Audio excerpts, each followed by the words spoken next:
I actually did this in the first video and I kind of liked it as an intro, but I actually have film in the camera this time, so I'm not going to waste a shot. So here it is the first time.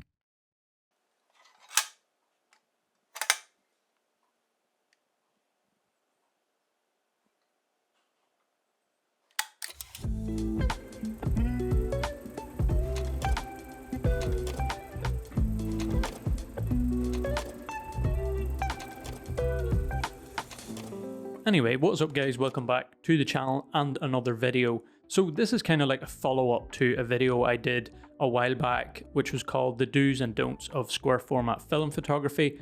I think it was quite helpful and a lot of you guys in the comments seem to think it was quite helpful too. I have made more mistakes since then, so I thought I would do a follow-up video and hopefully help you avoid making those mistakes again.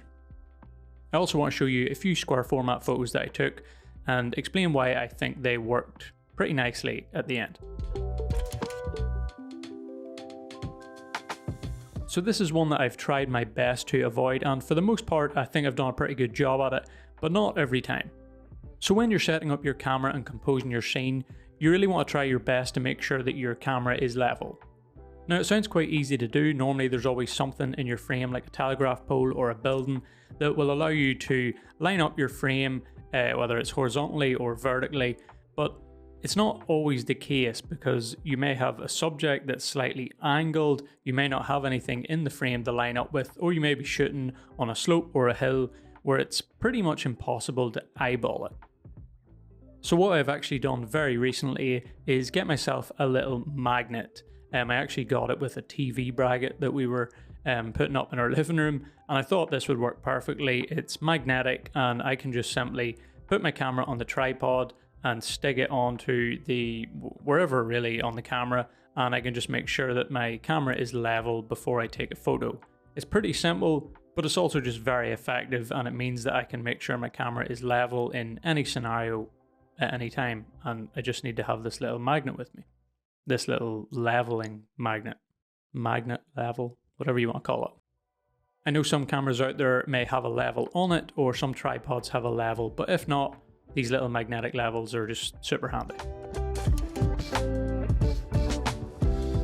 I know it's the easy and comfortable thing to do. Set up your tripod, put your camera on it, have it at eye level where you can just easily look through the ground glass or the prism finder, focus, compose. You don't have to squat, you don't have to even look down too much. But it is a little lazy and can negatively affect the final photo. Sometimes getting higher or lower can allow you to place things where you want them in the frame, stop things overlapping, make a subject stand out more, or whatever it may be. So make sure to always try move your camera up a little bit or down a little bit, because often it can really help improve your composition. This is one of the most annoying things for me, and I can't be the only one surely. You have your tripod set up, your scene composed, focus all nailed, and then you realise that you forgot to wind the film advance. Now, it may not seem like a big deal at all, and sometimes it isn't, but a lot of the time it's the most annoying thing, because when you have to go and wind the film after focusing and stuff, especially if you're taking a photo of a subject or particularly a portrait where you've finally focused on the eye, knowing that medium format, really shallow depth of field, simply winding that film advance lever always moves the camera a little bit, and often with me it slowly loosens the little screw on the bottom that attaches to the tripod and just slightly tilts the camera, which means that I have to refocus again. I know it doesn't seem like a lot, but focusing can be tricky, especially with this Yashica Mat. The TLR is generally a little bit trickier and it's just really annoying. So make sure you wind the film advance lever before you compose and focus your scene. But don't do it after you take the photo for the next shot, because then you're walking around with your camera essentially loaded ready to take a photo, and all you need to do is just tap this little button and you've wasted a photo. So yeah, just do it just before you've composed and focused your shot. I definitely can't be the only one that happens to. This one again is as simple as it sounds, but it's just so important, I think. If you watched the previous video about the do's and don'ts of square format photography, you would have heard me talking about cropping and just how easily it can ruin a square format photo. And I'm just kind of reiterating that point here because I think a lot of the time now, especially because most of us have relatively new digital cameras and they have such sharp high-res photos, that you can kind of rely on cropping. If you're not sure exactly how you want to compose a scene, you can kind of take the shot and rely on cropping to kind of perfect the final composition. And yes, medium format film photos are pretty amazing looking and there's a lot of detail, but it's just so easy to ruin a square format photo. If, let's say, you're trying to cut something out, or maybe your horizon line is off and you try to crop that image, you just haven't got that much room to work with. And oftentimes what will happen is you will crop to either remove that thing that you don't want in the frame or adjust your horizon lines, and it will just ruin the composition. So keep that in mind, try and nail it in camera through your viewfinder or get it as close as possible. Make sure things are level, like I said from the previous tip, because this will mean that you don't have to crop and play around with your composition as much in post and potentially ruin the photo. Now don't get me wrong, sometimes it can help and sometimes a little crop to fine tune your composition or slightly adjust your horizon is totally fine. Just don't rely on cropping like you may do with a digital camera. Try and nail it in camera, that's kind of more my point. So yeah, try not to make any of those mistakes. I've probably made more that I haven't thought of for this video, so I might end up having to do a third video in this little series, but try to avoid those mistakes. So like I said at the start, I'm just going to run through a few photos now and explain to you why I think they worked, what I done, and hopefully it sort of helps you when it comes to composing scenes on square format. So first of all, we have the shot here of the castle, which was in Olvera in our time in Spain. The castle is obviously the main subject here, which I framed right between these buildings with the road leading towards it, which is always just kind of a nice way to frame a scene, especially when you're dealing with square format. The corner of the road leads right down to the corner of the frame, which is always just satisfying to the eye, I think. And because it's a road with buildings on each side, everything just leads your eye towards the main subject, which is obviously the castle.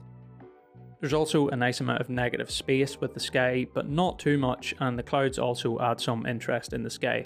There were actually birds flying around during this one, and I tried to get them, and if you look closely you can see them, but they are slightly blurred because my shutter speed was a little low. That was one slight mistake I sort of made, but the birds were really fast, so I don't know if it was going to be possible to capture them completely still. On the negative space though, I do think adding too much negative space at the top or the bottom of a square format photo does make things feel very unbalanced if you don't get it right. And I also like the two signs, which just kind of add a little splash of colour in the photo. Next we have this shot from the forest, which I absolutely love, and at the time I wasn't sure if this one was going to turn out, because if you've shot film before, particularly medium format or a manual film camera, you'll know this is definitely a tricky scene to expose, but it turned out pretty perfect, thankfully enough. With this one, I centered the subject, which would be the backlit leaves you can see here. The composition is really balanced, with the trees being equally spaced from the side of the frame, and the light passing through the frame creates a nice amount of depth, and it also leads through the frame to the corner, which is always nice. I also made sure with this one to place the light behind the tree so I would have no lens flare, and it would make exposing the scene a little bit easier. This is also very tricky to do when you're using a TLR, because the ground glass that I'm seeing is actually from the viewing lens, not the taking lens, so I was never totally sure it was going to be behind the tree, but thankfully it was. And moving on to the next photo, this very cute little street in a little town in the Algarve.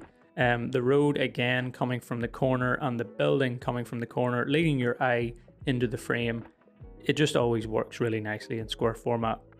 If you've seen many of my photos or many of the videos, you'll know that I love old lamps, and here we have another one, which just adds a nice point of interest, and I made sure it was overlapping the sky so it would stand out more. The top of the building on the right hand side is again close to the corner, which just means it fills the frame nicely. And then we have the nice light shining through onto the tree in the center of the frame, which is kind of where your eye leads to, and it's not really a subject, but the light's just really nice and adds to the scene.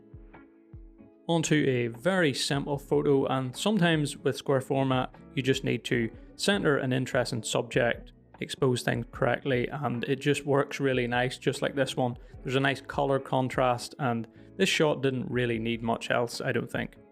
One thing that I do like to do when I'm taking a shot like this of either a car moving in a certain direction or a person, let's say walking, running, or on a bike, is to make sure that there's a little bit more space on the side where they're moving towards. So in this photo, the tractor is on the left hand side and it would be moving towards the right, so there's a little bit more space on the right hand side. I just feel like when you have less space in front of them and more space behind them, it just feels a little bit off most of the time. And here's another photo from the same location as the castle in Alvera in Spain. I absolutely love this photo. There's just something about it. I think what really makes this one work is just the balance, because there isn't really an obvious subject. There are just a few interesting elements in the frame that come together to make a really nice scene, I think. Again though, in this one, same as a few of the other ones, the road and the wall on the right hand side lead towards the corner of the frame. The door and window is pretty much centered, as they are one of the interesting elements in the scene. The lamp, which is another nice detail, is overlapping the sky once again, which gives it some room and makes it stand out more. And another thing I did, which relates to one of the tips earlier, is I raised the tripod up to make sure it was high enough so that the mountains in the distance were showing as much as possible. And again, there is a nice amount of space with the sky, but not too much that it creates an imbalance with the photo. And then finally, there are just a few interesting details like the air conditioning unit and the plants, which just add to that feeling of being in a hot climate. And finally, this photo of this bike at the end of this little dark alleyway in Portugal. As I'm sure you can tell, I do love a photo along a road or a pathway. And again, all the same things from the previous photos apply here too, which I think makes this a nice photo to look at. I'll not bore you by explaining it all again. So yeah, that's pretty much it for this one. That's all the mistakes I can remember that I've made over the past while, so hopefully that's helpful to some of you, and hopefully it helps you avoid making at least some of those mistakes. But again, mistakes are just a big part of photography, and sometimes you just have to make them for yourself to kind of get it into your head. I know that's the case with me. But I think I'll leave it there for this one. If it was helpful, make sure to give the video a thumbs up, maybe consider subscribing, and hopefully I can get out again very soon and shoot this roll, which I actually loaded up in Italy. We're kind of behind on the film videos, but I don't actually think I took a photo on it in Italy. Maybe one, I'm not sure. But yeah, hopefully get out with this thing again very soon, take some more photos, because it's such a fun camera to use and I always seem to get nice photos with it. But anyway, that's enough for this one. As I always say, take it easy, don't be a stranger.